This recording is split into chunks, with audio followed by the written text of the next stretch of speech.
dalawa. Natatakot siya sa pangatlong talo niya, kaya pumunta siya sa Davao. Humingi siya ng tulong. Humingi siya ng tulong sa akin, tinext niya ako. Pwede ba akong mag-follow up sa hinihingi kong tulong sa boto dyan sa Davao City? Nanalo na siya, at nung nanalo siya, anong ginawa niya? Siya ang pinakaunang umatake kay President Rodrigo Duterte. Anong tawag sa ugaling ganito? Napakadali nila ako tanggalin as mayor. Ngayon, hindi nila ako matanggal. They can drag me to hell.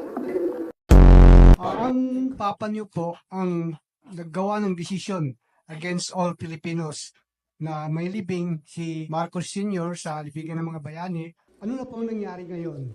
Nakalimutan na po ba ng nakaupo ngayon? Hindi ko alam.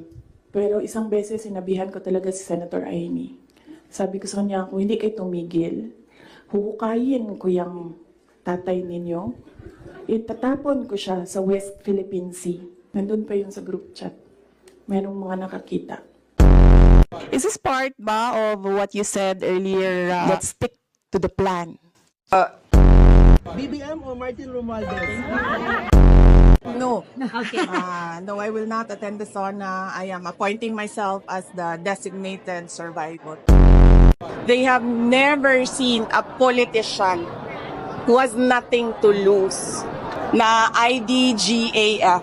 Ginagawa niyo akong diversion? Wala. Talo na kayo. Masakit sa akin, Martin, hindi yung pagsira ng pangalan.